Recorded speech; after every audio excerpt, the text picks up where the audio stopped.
بسم الله الرحمن الرحيم، والصلاة والسلام على أشرف المرسلين سيد الخلق رسولنا الكريم. صلوا عليه وسلموا. حبوباتي، كما عودتكم راني جبت لكم فيديو جديد، وبزاف اخوات طلبوه مني، وخاصة الاخت اللي من السودان، اسمحي لي نسيت اسمك.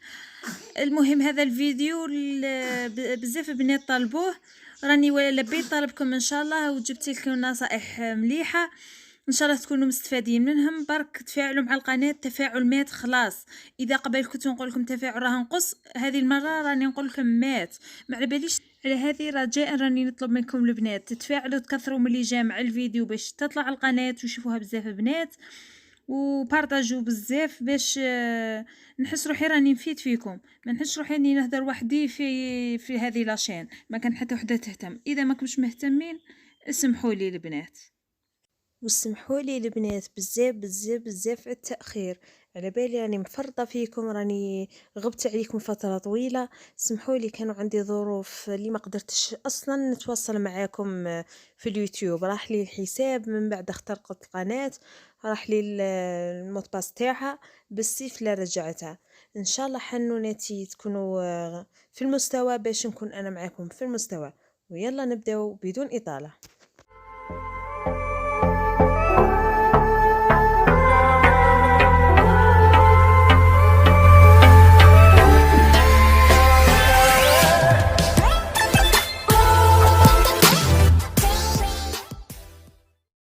الموضوع اللي خيرته لكم اليوم كان على تحت طلب بزاف اخوات، واللي هو كيفاش نتعاملوا مع الزوج البخيل. كامل على بالنا بلي اخطر انواع الشخصيات تاع الازواج هو الزوج البخيل. يعني هما كي تحوسي الشخصيات كامل عيانين، بصح البخيل يعني ما تقدريش تتعاملي معاه، يعني يعتبر كالسرطان بالنسبه لزوجته واولاده، يعني ياكل منهم ينهش منهم بلا فايده. ونفتتحوا الفيديو تاع نهار اليوم بقول الله تعالى بعد بسم الله الرحمن الرحيم: ولا يحسبن الذين يبخلون بما آتاهم الله من فضله هو خيرا لهم بل هو شر لهم سيطوقون بما بخلوا به يوم القيامة ولله ميراث السماوات والأرض والله بما تعملون خبير. وثاني الرسول صلى الله عليه وسلم تكلم على هذا الرجل وقال لك لا تزوجوا البخيل.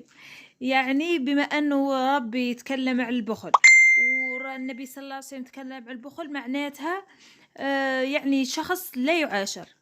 وللأسف اللي فيه صفة البخل مستحيل يتخلى عليها ولو على قطع راسه. يعني ما تقولي مثلا كون عنيد نقول لك تقدري تبدليه، مثلا اللي علي صوته بزاف وغاضب يعني نقولوا تقدري تبدليه، بصح كيما البخيل مستحيل، ما كاش امل انه يتغير.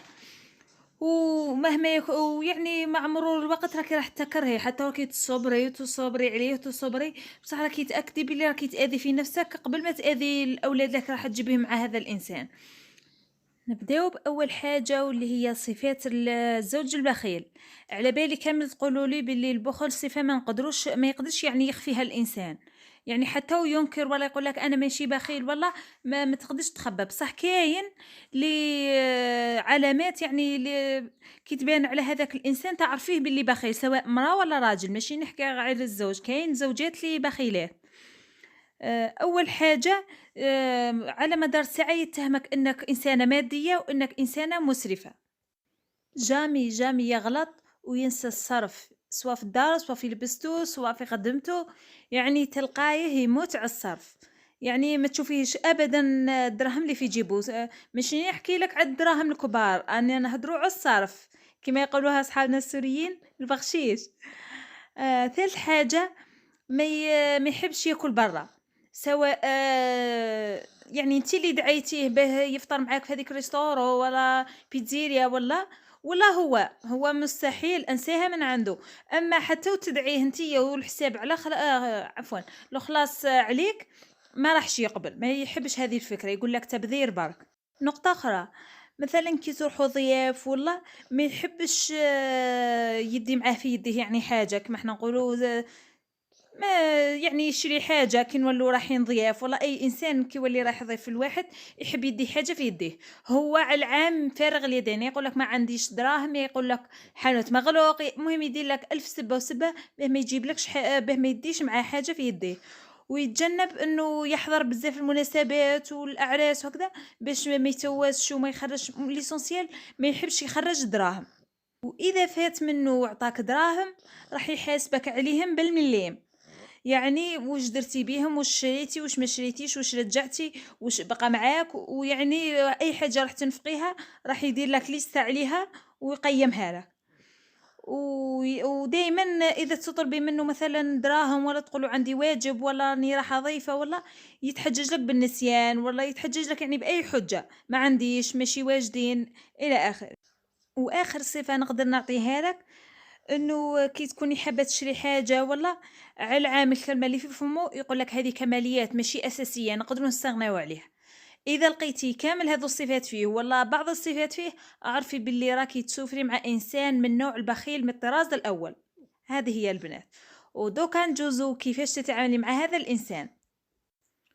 أول نقطة لازم عليك تكوني إنسانة هادئة وصبورة جدًا مع زوجك هذا، يعني خلاص راكِ تزوجتِ به، يعني هذه حاجة ما تستدعيش الطلاق، يعني حبذا لو ما نهضروش على هذا الموضوع كامل، يعني ما نحكوش على الطلاق، بصح حاولي تبذلي اعرفي بلي راكِ راح تبذلي مجهود قوي باه تحاولي تبدلي هذا الإنسان. بالاكِ تقدري إن شاء الله تحوليه، وتأكدي بلي هذا الأمر ما راحش يتم في يوم ولا في زوج، راه على مر الأيام إن شاء الله راح تقدري تبدلي فيه إن شاء الله ويتخلى على هذه الصفة العينة، وبزاف طباع تحتاج الكثير من الجهد باش تتغير. لازم تعوّديه إنه يلبّي لك متطلبات المنزل، يعني كيما الريفيتايمة، كيما مثلًا الأساسيات اللي ما تقدريش تعيشي بهم أنتِ ولا ولادك يعني تحت أي ظرف ما تقدريش تعيشي بلا بيهم. لازم تولفيه ينفق على الأسرة تاعو مهما يكن، مهما تكون شدة البخل تاعو ما تتنازليش معاه أبدًا ولا تحشمي ولا تقولي أنا كرهت أنا نقول له هو ما يجيبش والّا لا تتواني في ذلك أبدًا، لازم ترسخيها له في راسو باللي سيف عليه لا بغا يحب ولا يكره لازم يصرف، يعني مانيش نقول لك على اللبسة مثلًا والحوايج الكماليات، راني نحكي لك على الأساسيات، لازم عليه يجيبهم ورجله فوق رقبته. بما أنك مرأة بما أنك أنثى حاولي تستعملي السحر تاعك على الزوج هذا، مثال شتو في خوتنا السوريات كي يكونوا شتو الرجال تاعهم كيش دايرين زعما رجلة واعرين وخشان، ومن بعدها هي كي تكون حابة تطلب منه حاجة وعارفاتو راح يرفضها بصح تسيي زهرها، تشوفوا كيفاش تتغندر له وتبدا تلحلح منا ومنا تطلبها له بالحنانة وابن عمي وتؤبر قلبي، ثم هو والو يذوب على الآخر ويقبل لها طلب لها حباته.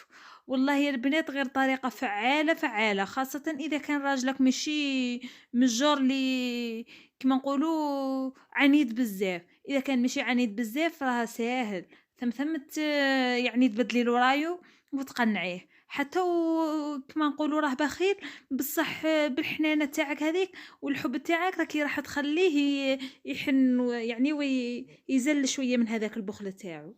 وأكثر حاجة يكرهها هذا النوع من الرجال يعني الرجال البخلاء يكره إنه تنعتيه بالبخل، يعني يكره إنك تقولي له أنت يا بخيل وأنت يا فيك وفيك وفيك، يعني أي راجل صفاته السلبية كي تذكريهم له راح يتقرمط، راح يطلع له الزعاف، بصح كي تقولي له بلي راك بخيل راح يتنرفز بواحد الطريقة فظيعة، يعني راه يحسك وكأنه كي سبيتيه نورمال وكأنه كي طيحتي له بالعيب ولا كيف، يعني حاولي إنك تبيني له يعني النقاط هذو العيانين فيه بأسلوب حنين، بأسلوب لطيف، بأسلوب مؤدب، حاولي إنك ما تسبيهش يعني وتقول له أنت عُرّة الرجال مثلًا، تقول له نتايا ما تسواش، نتايا حارمني من كلش، يعني هذاك الأسلوب هو اللي حيزيد يبعّدو عليك، اكسبيه لازم بالحب تاعك، يعني حاولي تبيني له مثلًا كي يرفض لك طلب ولا ما يحبش يشري لك حاجة ولا بيني له بلي حزينة، بلي خيّب لك أملك، باللي يعني حاولي تبيني له هذو المشاعر باه شوية يحن ويلين. وحذّريه من شعور الأطفال بالحرمان، يعني راح بيّني له بلي راح يترتب على هذا البخل تاعو مشاكل نفسية عند الأطفال، يعني كي يكبروا يا راح يخرجوا كيما هو، يا راح يخرجوا ماشي سويين، يعني ما يمشوش في طريق صواب. بيّني له دايمًا هذه النقطة، باسكو ما كانش أب ما راحش يعني يخاف على ولادو. ودايمًا كي مثلًا تلوحي عليه على حاجة باش يشريها لك وشراها لك، بيني له بلي راكِ طايرة بالسعادة، بلي يعني كي لبّى لك هذيك الحاجة نتاعك. حاولي تبيني له باللي الحرمان عند الأطفال راح يسبب لهم آثار نفسية صعيبة وما راحش يبراو منها بالساهل، يا راح يخرجوا هما ثاني كيما باباهم بخلاء، ولا راح يخرجوا يعني في نفسيتهم ماهيش مكتملة مليح. يعني انت حاولي دائما تبيني له هذه النقطة، ما كاش أب راح جاب لي ربي راح يعني يسمح في ولاده كي رسخي له هذه الفكرة في راسه باللي ولاده ما لازمش يحرمهم. هكذا أختي، وما تكونيش دايمًا ضده، ما تكونيش حاولي إنِّك تكسبي هذيك النقطة، نقطة الضعف تاعو هي البُخل، حاولي ديريها مكسب ليك، مثلًا كي يهضر لك على الدراهم كلش قُل له وي راني على بالي بلي راك تخمم على المستقبل ديالنا، بلي راك حريص باش نعيشوا حياة كريمة في المستقبل، بلي راك ماكش تنفق بزاف باش يكفونا هاذو الدراهم باه نديروا بيهم حاجة، باش نديروا بيهم التاويل، باش نعيشوا حياة سعيدة. يعني بيني له هكذا باللي راكِ تأيدي فيه بصح بعقلانية، يعني قُل له كان شوية ترخي الحبل. وهكا نكونوا كملنا حبوباتي، عطيت لكم كامل واش نعرف عز وجل بخيل، إن شاء الله تكونوا استفدتوا مني ولو بالقليل. برك ادعموني البنات، والله والله غير كرهت راني برك هذاك الحماس لا في داخلي والمعلومات اللي عندي راني حابة نعطيها لكم هي اللي راهم يخلوا فيا نكمل معاكم في هذه لاشين، باسكو خلاص ماتت خلاص، ما بقى تفاعل، ما بقات هضرة، ما بقى والو، الجروب مات، القناة ماتت، علاه البنات؟ زعما ما رانيش نفيد فيكم، والله غير راني نحاول الماكسيموم إنه نحسّن من جودة لا فيديوهات، بصح ما على باليش علاش التفاعل راه ينقص. حاولوا تدعموني، والسلام عليكم ورحمة الله تعالى وبركاته.